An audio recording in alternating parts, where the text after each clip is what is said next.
Hello, this is the Stories Beside channel. I release videos every day for you. Subscribe and click the bell. It was still August, but the weather was still unusually rainy and gloomy.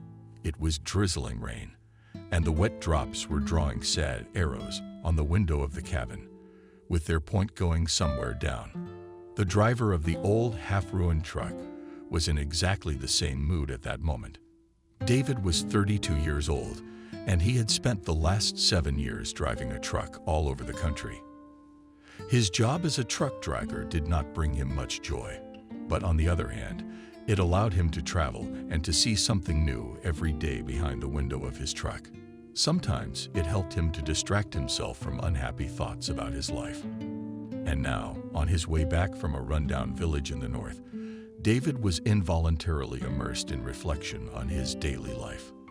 Lately, he had been having a bad time at work. David's boss, John, had an unbearable temper with the director of the trucking company where David worked, and it got worse and worse. Not a day went by that John did not call David and complain to him about something else.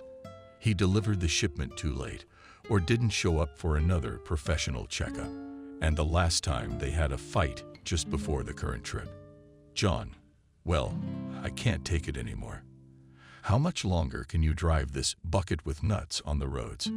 Either give me a normal car or expect that this jalopy in the end will fall apart right somewhere on the road. David stood in front of the boss, covered in oil and mud. He had just finished another inspection of his truck, which of course showed the same thing as the last time. Half the parts needed urgent replacement. Why are you calling the shots here, David? With a sneering squint, John snarled. I told you there's no money for repairs. We haven't been able to make any money this month, thanks to you. You're always getting stuck somewhere. So, if you gave me a normal car and not this monster four-wheeled, so I would not get stuck. The trucker argued. The radiator's always malfunctioning. You can't even do a couple of dozen kilometers when everything's starting to smoke. John just threw up his hands and held out. Well, dear, I don't know what you have and where you're smoking, but I do not have the funds to renew the fleet of cars. I gave you a bonus last month, didn't I? You did. You could have used it to do something useful for your work, to buy parts, for example. David almost grunted in annoyance. Are you kidding me? Are you talking about the $15,000 that I begged you for almost 3 months? I couldn't afford to pay my rent. Do you understand that? With my salary, I bought and installed everything I could in this bucket on wheels myself. The chief raised his hands sharply and made an impenetrable face. That's enough, David. I told you, I don't have money for your whims. What now? I have to give you a new car every time you think something is wrong. Others drive and do not complain, by the way. This conversation is over. You already make my head spin. Why did I hire you? You're ungrateful, David. Oh, you're ungrateful. David only waved his hand at this passage of the boss, saying, everything is clear to you, and it was not the first time. John constantly squeezed some of his hard-earned and life-threatening money, and then rebuked him for the minimal requirements for the condition of the working car. The truck David was driving now was probably about 20 years old. The engine was constantly whistling and rustling, and the hours the trucker had to spend in all kinds of repair shops, trying to get the dying mechanism to work again, were steadily deducted from his own salary. On this trip to the village, the man drove alone, although the rules required him to work with a partner. But Zach, his replacement, had been taken ill the day before the trip. Of course, David immediately realized what kind of sickness his colleague had caught. David, Zach said into the receiver with a slurred tongue, I'm sorry, friend, but there's no way I can go out with you today. His partner hiccuped, as if to hint that his condition was quite deplorable. My head, I can't stop cracking. I've been suffering for 3 days now, he mumbled. David only sighed in response. Zach's endless drinking sessions were getting on his nerves all the time they had been working together. But what could he do? He could not drag him drunk on the trip, especially since John, for sure, was already aware of what was going on. "I warned John, don't think," said Zach with difficulty, as if guessing his thoughts. "He's the man of the world. He understands everything." "Yeah, the world." David sniggered back. "Zach, do you ever plan to stop drinking? It's the third time in 2 months you've let me down like this." For a second, there was an awkward silence on the phone, but not because his partner was embarrassed. The sound that came a moment later clearly indicated that the main friend of this poor alcoholic was now a plastic basin. "That's it. Bye." Zach mumbled into the phone and then passed out.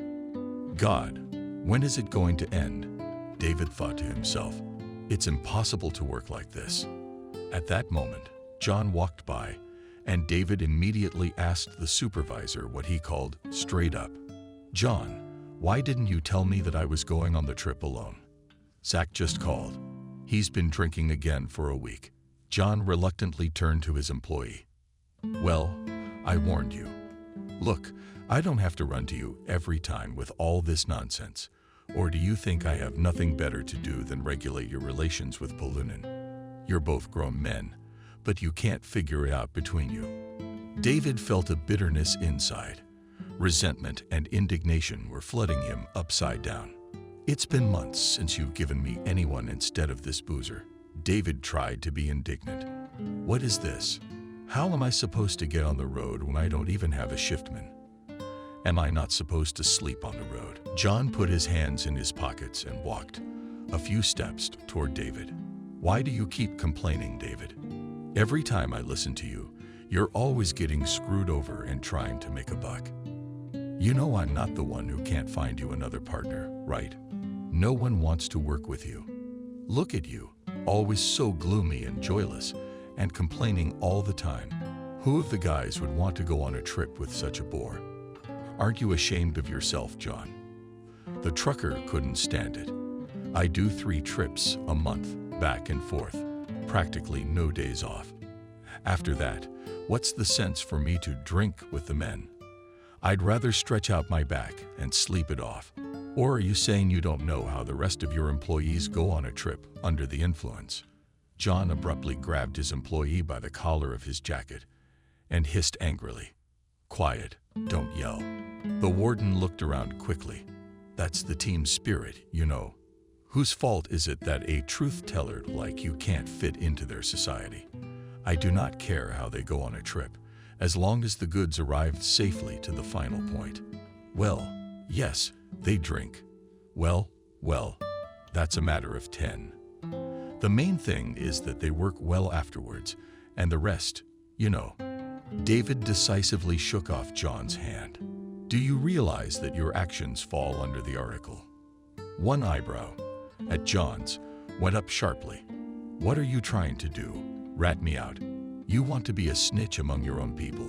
Keep in mind that after that, no one will hire you as a driver or a janitor. What do you want?" David remained silent, his teeth clenched together. He'd had enough trouble in recent years. For all his love of justice, to lose even this job would be suicidal for the young man. Nevertheless, David continued to stare angrily at his boss. "Tell you what," said John at last. "Why don't you run me through this trip without incident, and I'll give you a nice raise for it. A salary and a half, okay?" "You're lying again," David said sternly. "As if I don't know how many years you've been promising me this raise." "This time for sure I will," John assured him seriously. "Just keep your mouth shut." "Okay. We'll see," David answered him briefly and headed for his car. David knew he was disliked in the company of the local drivers. An orphan and a truth teller, David had never been eager to discuss anyone behind their backs with his colleagues, even over a bottle of beer or something stronger. The young trucker always behaved very quietly and never told other colleagues about his past. Perhaps because of this, the others considered David to be some kind of convict who just did not want to talk about how much time he had served and what crime he had committed in a distant penal colony somewhere. But David didn't ask anyone to be his friend. All he needed was a reliable partner with whom he could drive the required kilometers and deliver the cargo assigned to his car on time. David grew up in an orphanage and was used to being always alone. His teachers often said that he was an introvert by nature. He did not need a lot of people around him, just someone who could truly understand and accept him for who he was. Trucker's parents died when the boy was only 4 years old. They died on a ship that crashed in the Black Sea. Little David was then left alone with his elderly grandmother Miranda, except that the old woman, alas, could not survive the death of her beloved daughter and son-in-law. A few days after the funeral, David's grandmother suffered a stroke, and the old woman could not survive it, passing away a couple of hours after the medics arrived. Since then, the boy lived in the orphanage. There he had to constantly defend his own territory and a tiny space in the playroom, which David, growing older, took a fancy to play chess.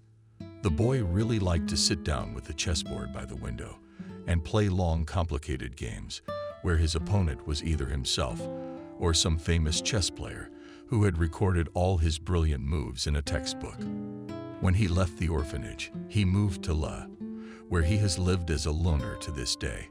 David had no luck with women. After experiencing unhappy love once, David could not find a worthy candidate for a wife.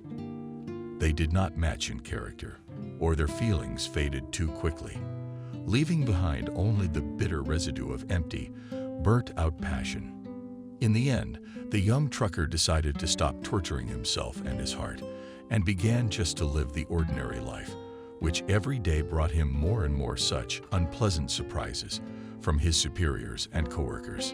Now, as he drove down the road, darkened by the rain, David didn't know if he would ever be able to change his life for the better. The only thing he was sure of was that he'd better stop at a gas station now. A glance at the dashboard showed that the diesel in his rumbling truck was about to run out. This meant that the trucker would again have to stall to get back into the fleet, and David did not want to pay John another part of his own salary. The rain kept coming down. Having checked with the navigator, the man made sure that the nearest parking lot was only a couple of kilometers away, just enough fuel. Having calmed down a little, our hero turned on the radio in the cabin to distract his mind for a while. But then his attention was attracted by a bright object outside the window. David looked more closely and saw the silhouette of a child's bicycle. Its red frame, suitable for a fifth grader, was impossible to miss in the soggy grass by the side of the highway. However, the little owner of the conspicuous bike, David, could not be seen. The man felt some kind of anxiety. There are woods everywhere. You never know what could happen to a child. We should check it out. David got out of the car and looked around. There was no one near the road, but there was a long trail from the bike, clearly visible in the crumpled grass of children's feet. Meanwhile, the light rain turned into a torrential downpour. Visibility was visibly impaired, and David had only to pray to find the child in the thickening gloom of the forest thicket. As he made his way through the woods, the driver hoped that the little bicycle owner had not fallen into the swampy bogs that filled the area.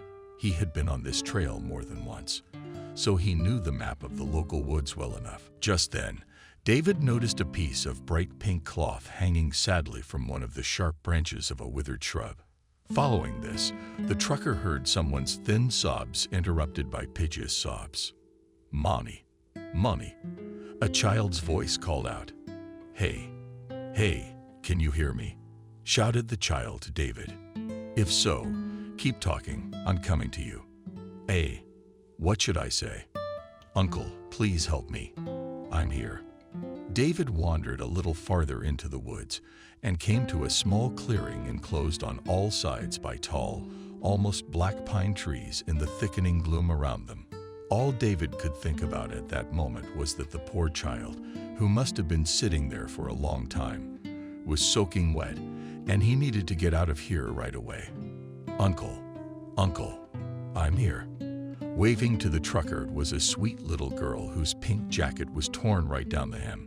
Apparently, the little girl had come about the same distance as David. She was sitting on a gnarled log, holding on tightly to one of the long branches that came off the trunk. The little girl looked no more than 8 or 9 years old, and of course, she was shaking from the cold of her damp clothes and the rain pouring down from the sky. Wet blonde pigtails dangled from either side of her face like icicles, and water dripped from her long eyelashes. "How did you get here, girl?" David asked in astonishment. It was a remote place, even though it wasn't far from the city. "I was riding my bicycle," she explained, "but I went too far, and then I decided to watch the squirrels and the rabbit. My mother said that they are always present in the forest. You just need to approach them quietly, so as not to scare them away." "Is your bike red?" the trucker clarified. "Yes. Did you find it? My mom would give me such a scolding if I lost it." There were tears in the girl's eyes. "Honestly, I'm not sitting here on purpose. I got lost. I tried to go back out when none of the animals answered my call, but I couldn't find my way back, and the rain only made me scratch myself. Here." The little girl first pointed to her sleeve, torn to shreds on dry trunks and branches, and then pulled it up. Long red streaks were visible on the girl's delicate skin. "Oh, you need help. Let's get out of here quick. It's pouring," David exclaimed when he saw the scratches. "It's not going to stop soon, that's for sure." The man held out his hand, and the girl grasped it tightly. "I'm fine, but I was very scared.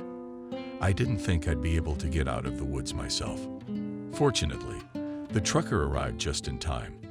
The girl didn't look badly hurt. Apparently, she only needed to be treated for scratches. However, the wet clothes gave David a bad feeling. "Do you know your address where you live? Let me take you home. I'm going into town anyway. We'll pick up your bike and treat your wounds, because I have a first aid kit in the car." David was afraid the little girl might get a bad cold, so he picked the poor thing up in his arms after she nodded affirmatively, and carried her back to the truck. "Ow, it hurts. It stings." The girl wrinkled her nose as David began to dab her scratches with green. He and the little girl were already sitting in the huge cab of the truck. "Just be patient." The driver smiled back at her. "But no germs will attack you now. I'm not tasty. They won't eat me anyway." She giggled and then, unexpectedly, introduced herself. "My name is Molly. What's yours?" "David," the trucker responded, and threw the emerald-colored cotton into a garbage bag. "Nice to meet you, Molly. Are you hungry?" The man opened the glove compartment and took out a delicious puff pastry with cheese, and then took out a thermos of hot tea from under the seat. "Here, eat, and don't forget to drink your tea with it. I'm going to turn on the stove to warm you up." At the sight of food, the girl's eyes gleamed with joy. God only knows how long she had been hungry in the woods. "Thank you," the little girl sincerely muttered, and began to gorge herself on the food offered her. Looking at little Molly, David felt a wave of inexplicable warmth slowly rise in his heart. Her blue eyes shone with light and purity, and David felt that there was an unexpected but strong bond between him and the girl. Molly was calm and seemed to trust David so unconditionally, as if they had known each other for a long time. "So, where are we going?" asked little David when she finished her tea and puff pastry. "Can I take you to your father? He's probably looking for you by now, isn't he? Or your mother? If I were them, I'd have the whole town turned upside down looking for my daughter." Instead of answering, Molly suddenly lowered her eyes and said sadly, "Yes, of course. We'll go to Sam, but he's not my daddy at all." "Is that so?" David asked David in amazement as he started the engine. The ignition key caused the old truck to shake out before it was finally able to drive slowly from side to side into the driveway. "Well, yes," Molly said slowly. "My mother is marrying him. He's my stepfather, so he'll be mine. He's probably nice, but it's a shame I'll never get to see my real dad anyway." David was surprised by the girl's candor, but didn't say anything. After all, it was none of his business. After Molly gave him the address, the trucker went straight into town, stopping only to fill up at a small gas station on the way. There, he bought Molly an even bigger chocolate bar, so the girl wouldn't feel upset. "Thank you, Uncle. You're so kind," The girl sincerely admired him. Your children must love you very much. You have children, don't you? Ahem. David coughed in surprise. Well, actually, no. I don't have anyone. Really? Amazement flashed in the girl's eyes. How do you live like that, without children? You must be very bored and sad, right? David was silent for a moment, unsure of what to say to the child. But he glanced at Molly out of the corner of his eye and answered, Sometimes it can be sad, yes. But you see what kind of job I have. I'm always on the road, so I don't get bored. Especially when, along the way, I have to rescue little lost girls like you. Molly, appreciating the joke, laughed merrily. The rest of the way, the man and the girl spent listening to jokes on the radio, and David told his young companion a couple of funny stories from his many travels, which pleased the little girl a lot. With each passing minute, Molly seemed to David more and more intimate and familiar. Okay, David, stop it, scolded the trucker to himself. You're getting sentimental today. You must be getting old, brother, now that a strange child has stirred up such a storm of emotions in you. When David brought the girl to the luxurious 3-story mansion, he even whistled in admiration. Is this your house? It's very beautiful, just right for a little princess like you. Yes, we live here with my mother now, the girl nodded. The house, impressed by its beauty and sophistication of design solutions, cream-colored tiles, and huge bay windows gave the whole cottage likeness, as if it was not a massive mansion in the new Russian style, but some Italian villa with floating supporting structures and weightless half-glass roof. At that moment, a tall, handsome man in a business suit came running out of the gate. David noticed that even though his face was young, his hair was already white as snow. Here's Uncle Sam, the girl whispered to the driver, before the businessman picked up Molly in his arms and held him tightly. Jesus, Molly. Well, thank God. Where have you been all this time? I've had all my guards out looking for you. You can't scare me like that. It's okay, the girl answered calmly. I got lost in the woods, and Uncle David found me and brought me home. The bicycle is also with me, which you gave me as a present. Don't worry. The businessman set his adopted daughter on the ground, then shook his head. You're lucky our mom went to Boston for a couple of days, otherwise she'd have had it out for you and me, wouldn't she? Just then, the man noticed the truck driver unloading the girl's bicycle from the back of the truck. Thank you, David. The men shook hands. Let's get right to the point, don't you mind? After all, you saved Molly, and I didn't even notice she'd left the yard. And she'd come this far, hadn't she? The businessman adjusted his jacket. David, you've probably figured out by now that I'm not a poor man. You can ask me for any money you want, and I will gladly thank you for saving Molly. However, the young driver only smiled and shook his head negatively. No, I don't need anything. I'm just glad I was there in time. Otherwise, who knows what could have happened to the baby. The rich man was surprised, but did not insist, only asked David for his phone number and, in return, gave him his business card. Then let's put it this way. If you need anything, any help, or if you want to change jobs, for example, feel free to call. We'll get together. David, though he did not plan to take advantage of the businessman's offer of help, took his business card and wrote down his number on his phone. After that, David went to lay, and Sam and his stepdaughter stayed somewhere far behind. Strangely enough, for some reason it seemed to David that the farther away he went from Molly, the more firmly he realized he was leaving his own heart in the hands of a little girl. David spent the next month as usual, working on the road, sleeping at his house, walking in the park on the rare weekends. Only, all his feelings seemed to be dulled. He no longer felt any resentment toward his boss, nor any righteous anger at his car, which had almost collapsed. It seemed that all the pain, resentment, but also the joy and interest in life, somewhere, suddenly, abruptly disappeared, giving place only to a cold and gray emptiness in David's soul. The man often remembered the day he had met little Molly, how he had waded through dry trees, how he had carried her in his arms, how he had fed her in his truck. For the first time, David became acutely aware of how sad it turns out to be when you have no one in your life to take care of you. The driver didn't understand why he was so moved by the story of the lost girl, but he felt that he would miss the opportunity to feel like someone's protector in his life for a long time now, maybe even a father. That night, in David's apartment, the phone rang unexpectedly. "Hello, is this David?" "Yes," answered the trucker. "And who's asking me?" "It's Sam, remember him?" The driver's heart jumped at once, and he felt the familiar anxiety. "Did something happen to Molly?" David asked, and I heard his voice tremble. No, not at all," the businessman hastened to reassure him. "That's not why I'm calling you. I'm getting married to Molly's mother on Sunday."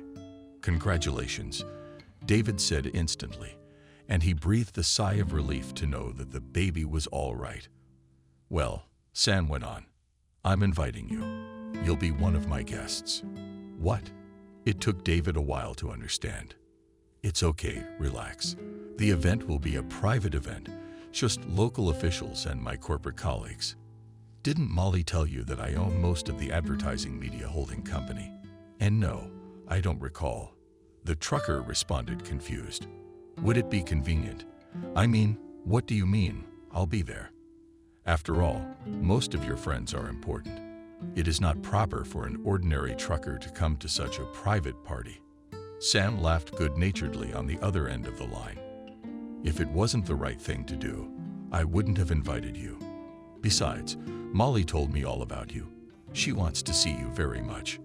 "Well, how can I say no to a child, right?" David was all red, as if he had drunk a mug of hot tea. "Okay, I'll be there," he answered. "Do you have some kind of dress code? What you need to look like?" "No, dress as usual. Just make sure you have a decent suit. After all, it's a wedding," the businessman told him. "I don't have much time. I've got to run. I'll put you on the list if you need me." The men agreed on the place and time when the celebration would take place, and then both of them hung up. When David arrived at the door of the fashionable restaurant at the appointed time, he was somewhat embarrassed. At the entrance, there were 2-meter-tall guards, each of whom looked like a bodybuilding champion.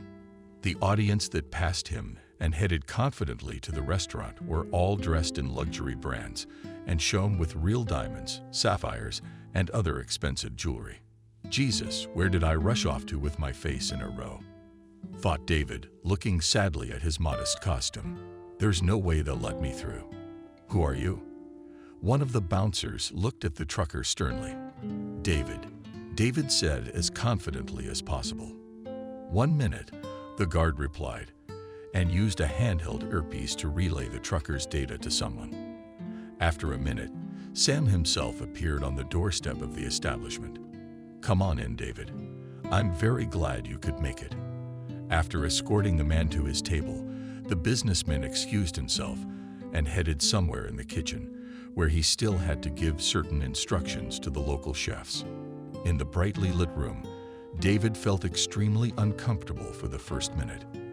From the stage, a deafening hysteria, a mixture of club music and some popular rap tunes, poured from the huge speakers that shimmered in all the colors of the rainbow. All this was alien to David, who was used to the measured roar of the engine in his car and the quiet rustle of gravel under the wheels. At most, a young trucker could afford music, to turn on the radio retro, which played the hits of the past decades.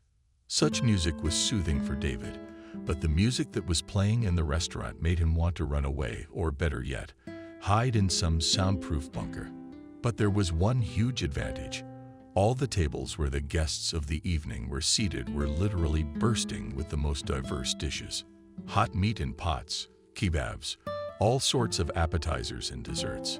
All this, from time to time, passed by a young man on silver trays, which endlessly dragged the waiters, who were moving from one end of the hall to another, wrapped up. Each of them had a duty smile on his face as they offered champagne glasses to the well-dressed socialites to drink to the health of the newlyweds-to-be. When David sat down at a table in the corner of the room, he immediately received several small plates on which were tartlets with caviar, cheese slices, and a small piece of elegantly decorated biscuit. In addition, a glass of sparkling wine landed next to the trucker. Bon appetit, the smiling waitress told him. And then she went off to serve the other guests. Thank you, David muttered to himself, and, unable to resist the appetizing food, immediately took a bite of the tartlet. The delicate red caviar immediately melted on his tongue, and the driver concluded that he had not come to this party for nothing. After taking a sip of the sparkling drink, David relaxed a little. Those around him did not care at all. Everyone was chatting, eating, and waiting for the newly minted bride and groom to enter the improvised stage. David, as well as the others, stared at the stage. It was silly to hide the fact that his main interest was to see Molly, but nevertheless, he was curious to see the young wife of a millionaire too.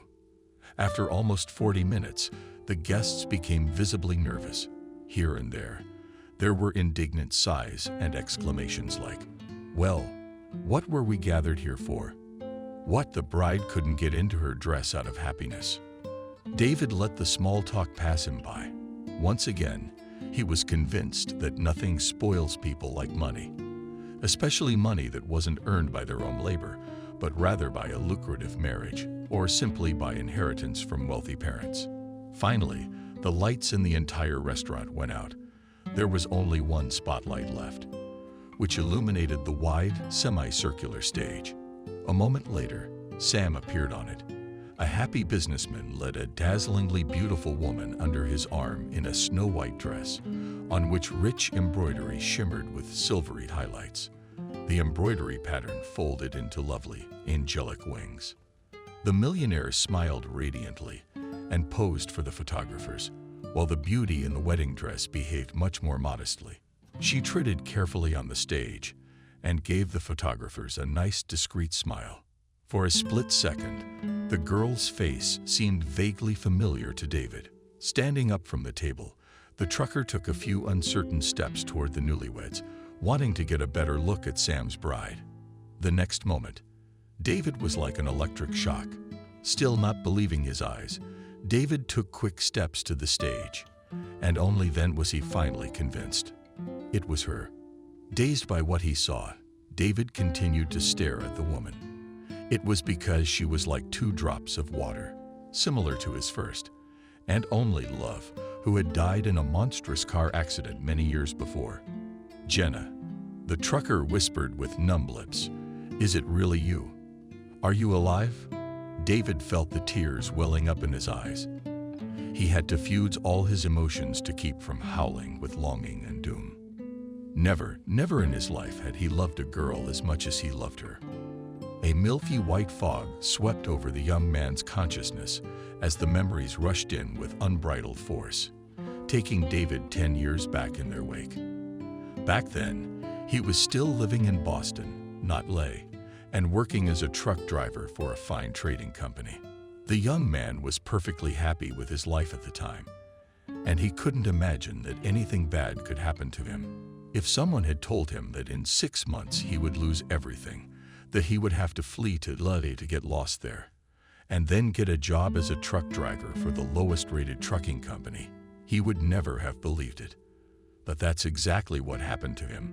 When David was only 22, he met the lovely Jenna at a youth party. It was summertime, and the party itself took place in a country cottage, which was rented, as it turned out later, by his and Jenna's mutual friends. It was a funny encounter. Jenna ran into him with a cocktail in her hand and spilled all over David's brand new shirt, which he had bought for the occasion in an expensive store. "Hey, you should be more careful," the young man complained about his shirt. "It's easy for you girls, you have a million dresses. What's a poor guy to do?" The girl who spilled the fragrant potion on him only laughed. "Well, I don't have a million dresses, but you're right. I could be more careful." On Jenna, she offered her thin, perfectly manicured hand. David, who had just managed to brush his clothes off with a napkin, looked at her sideways, but shook her hand. David. All right, David. She laughed again. Do you want me to wire you the money for the ruined Lacoste? Although, to be honest, I seriously doubt that you're wearing the original and not a fake, even if it's high quality.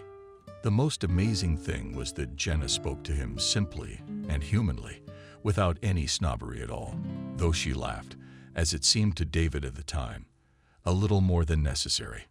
No way, the guy said doubtfully. They even put a special card in my bag with this shirt, a gold one. It also said Lacoste in big letters. Oh, the girl said, well, then you're definitely fooled. I'm sorry, but it's true. They don't sell brand-name shirts without all the extras. Only now, after looking at the girl from head to toe, David realized what a beauty he was standing in front of him. Tall, a little shorter than he was, with dark brown glossy curls, this slender brown-haired girl made an indelible impression on any normal guy. Her eyes were especially beautiful in Jenna, light brown, with small dark red speckles that made her look like a mischievous fairy or elf. David himself was also outwardly attractive, about 2 meters tall, always very fit blonde with sky blue eyes. David was the classic romantic dream of any girl. Oh, the hell with the shirt, said the boy with a smile. Do you want to dance? Jenna looked at him playfully, but without disdain, just assessing whether he could be trusted. Finally, she agreed. Let's go, she nodded. My favorite song is coming up. I asked the DJ to play it beforehand. The young people didn't notice how morning came. All this time, they were dancing, joking, laughing. But most importantly, they realized right away that they felt a mutual affection for each other. Jenna loved the fact that David behaved with both modesty and dignity, and David, in turn, was surprised to find that the outwardly flirtatious beauty could actually talk about philosophy and questions of world culture and art. As David later learned, she was a philology student at the prestigious Boston University. Doesn't it scare you that I'm Jenna? Jenna asked me once, in conversation. Why is that, I wonder? Asked David in response, quite calmly. You don't know who I am. The girl was surprised. After a second, her eyes literally rounded up. Oh my God, I'm an idiot. I didn't even tell you up front who I was. The girl explained to her new friend that most guys are afraid to date her because of her father. Nick was a powerful businessman in the banking industry and, in addition, was famous for his frankly tough character. You see, he's like that. He'll eat anyone he deems a threat to me in no time at all. Jenna snapped her fingers lightly for clarity. He even has a nickname in the professional community, White Shark. So if you're not ready to be served lunch to my rich daddy, you can refuse to go out with me right now. I won't be offended, I promise. Despite the bravado, regret and sadness were already burning in the girl's eyes. She clearly did not want to part with David, being a hostage of difficult family circumstances. Jenna, I don't really care who your father is. I want to hang out with you. Not because you're some kind of high social status in town, but because I like you. I just like you as a girl and as a person. In the eyes of the young girl flashed both lights of joy and hope, and on her lashes shimmered tiny tears. Really, that's all she could say. Instead of answering, David pulled Jenna close to him, sealing her lips with a firm, sensual kiss.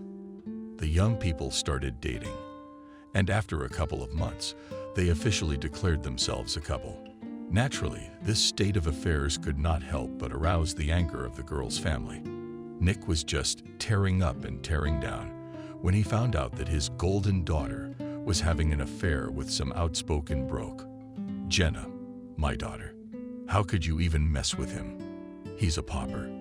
Not only does he work as a driver for some peddlers, but he dares to ask you to marry him. Daddy, he loves me. He doesn't care about my money. He's not even willing to take a penny from you and Mom for our wedding. We'll just get married and live with him, just like regular people, you know. The banker only laughed hysterically. Ha ha ha. ordinary people. Jenna, do you even hear yourself? What people? He's a pauper and an Alphonse. He's trying to get you so he can get his filthy hands into my business. You think I don't know how it is? First he asks me to hire him, and then before we know it, we're out of our pants as a family. You know how sneaky these guys are. They all look so simple. Jenna thought then that her heart was going to burst into pieces.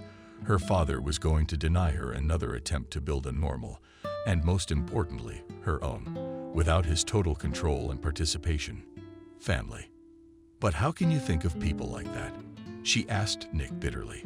To you, everyone who doesn't earn millions is just dust, right? Of course, Dad nodded calmly.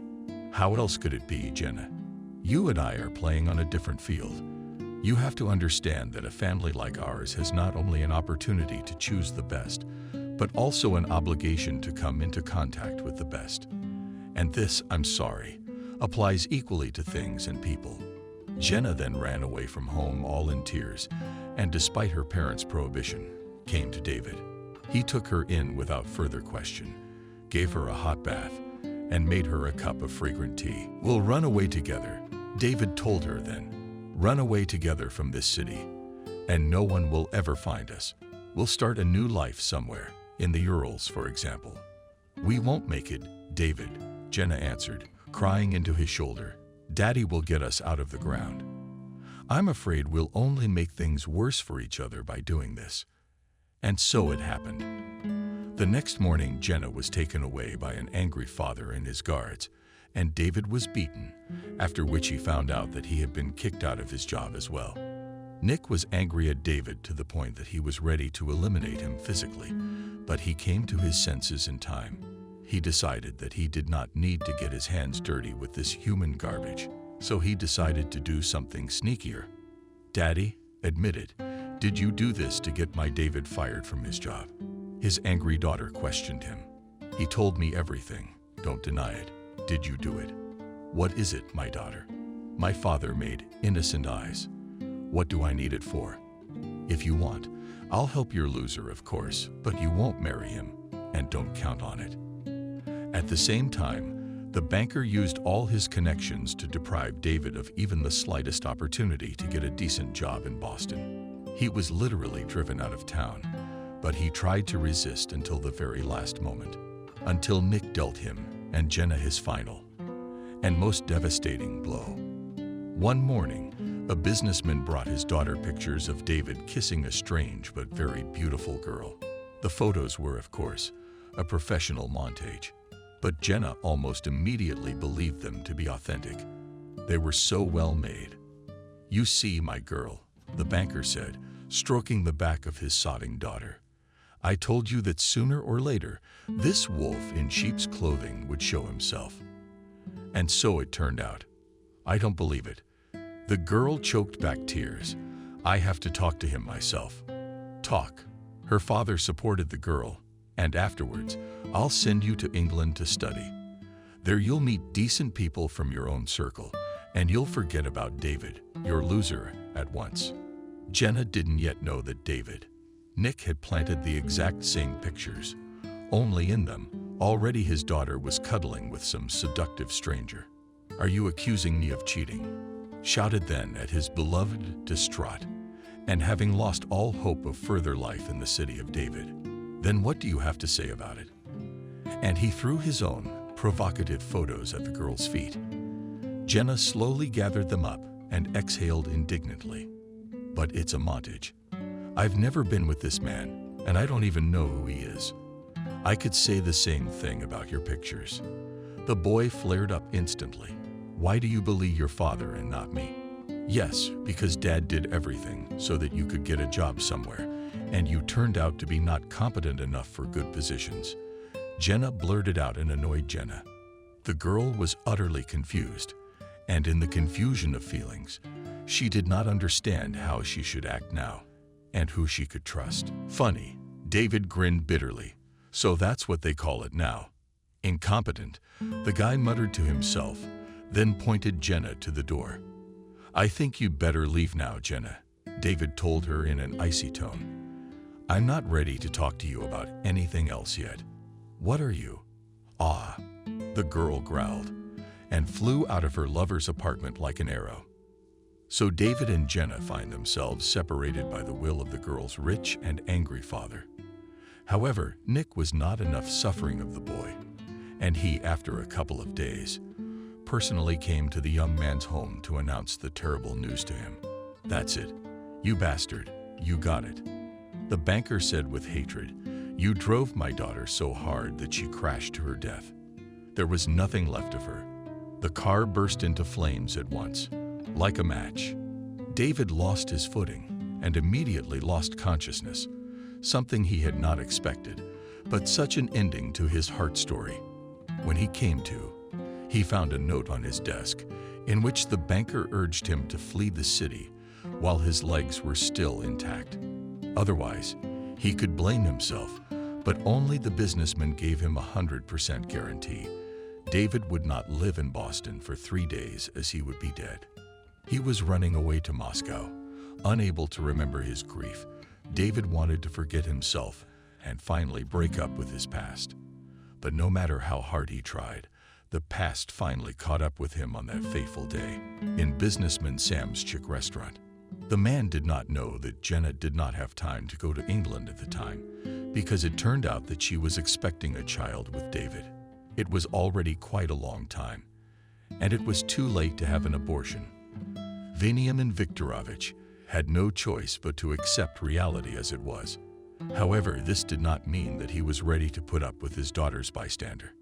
When she gave birth to a healthy, rosy-cheeked Molly 6 months later, Nick refused to recognize her as his granddaughter.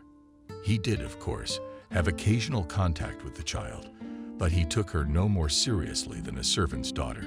So he wanted to punish his own blood, Jenna, for daring to disobey his will and for starting his relationship with David to such an extent. Since then, almost 10 years have passed. David opened all categories of driver's licenses and became a professional trucker, and Jenna gave birth to a daughter who was now almost 9. A year ago, the woman met Sam, who turned out to be a very good and decent man. The businessman was immediately interested in the young single mother from a powerful family, but Jenna was indifferent to him. In fact, they might well have remained good friends had it not been for Nick, as always. "Why are you turning your nose up at me?" said the elderly banker to his daughter. "Have you even seen who wants to propose to you? It's David. It's a perfect match for you, considering that no one would ever want to adopt you from your relationship with that beggar. In our circle, don't sweat it. Accept his terms while there's still a chance." Jenna, who by that time had lost almost all meaning in life, except for raising her daughter, agreed to do her father's will without complaint. To her surprise, Sam turned out to be a very caring and gentle man. In addition, he treated Molly well and was ready to adopt her, not interested at all in the question of her origin. Could the trucker have guessed that the girl he saved in the woods was his own daughter? And could Jenna have imagined that one day she would see the love of her life? However, it happened. They met at the wedding and now stood across from each other. When their gazes met, it seemed to each of them that he was about to crumble into pieces from the emotions and feelings that were overwhelming him. "Jenna," repeated the young man as he approached the stage, "tell me it's really you. Tell me I wasn't dreaming." The bride went pale as the moonlight. Large tears instantly glistened in her eyes. Of course, she recognized her failed groom. "David, David, darling," the woman cried out and practically fell into her lover's arms. "Excuse me, but what's going on? Jenna, do you and David know each other?" The businessman groom asked the bride at a loss. "I'm going to explain everything. Let me." David climbed onto the stage and took the microphone out of Sam's hands. The man was determined to set the record straight. "Well, Nick, aren't you interested in how I've lived all these years and how your daughter has suffered? Let me tell our dear guests all about it." And David told them everything that for so many years had been accumulated in his disfigured soul, everything that had piled up over the years. the man expressed to the secular public and the old banker, looking the latter straight in the eye. Nick was morally crushed. All his companions shook their heads reproachfully and whispered sarcastic things to each other, all in an unflattering manner. Sam himself, hearing the story of Jenna and David's 10 years of suffering, wept, and, with his hand pressed to his chest, blessed the couple. "Jenna, I wish I had known. Of course there's not going to be a wedding. What am I, a fiend? I thought you and Molly would be a faithful friend and support, but now I see you already have a worthy candidate for that place, a man who truly loves you, since he was able to carry that love in his heart, and not to lose it after all these years, even in spite of your supposed death. Be happy." Here, no longer embarrassed by anyone else, Jenna and David joined together in a strong kiss, filled with tenderness, pain, and boundless love for each other. "Wait, David, honey," Jenna whispered, pulling away from his familiar lips. "There's something I have to tell you. Molly, she's your daughter." David smiled back with a part of his lips. "I know.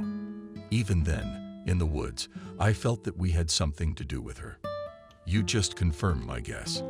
Thank you for raising such a wonderful daughter for us."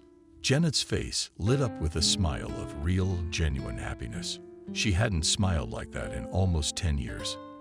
"You and I will never part again. I swear it," his beloved assured him heartily, and pressed her cheek against his strong shoulder, wet with tears. "Yay," Molly shouted as she ran up to them.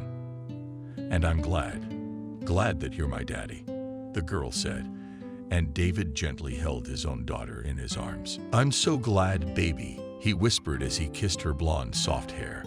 "Now we'll all have a real family." "Better late than never," Jenna added, laughing through tears of happiness as she hugged her newfound man and their daughter, so much loved. A month later, in the same restaurant, David and Jenna celebrated their wedding. Sam personally paid for the celebration because he was so touched by the couple's story that he, with his ex-fiancée's permission, became their mutual friend with David. David was only glad because Sam helped him to become the head of his own transport company, something our hero, in former years, had not even dared to dream of. Sam himself, after some time, at a common family celebration, introduced everyone to his fiancée. The couple in love was insanely happy, and a month later they planned a lavish wedding. Jenna was now a real beauty. She loved her role as a loving wife and keeper of the home.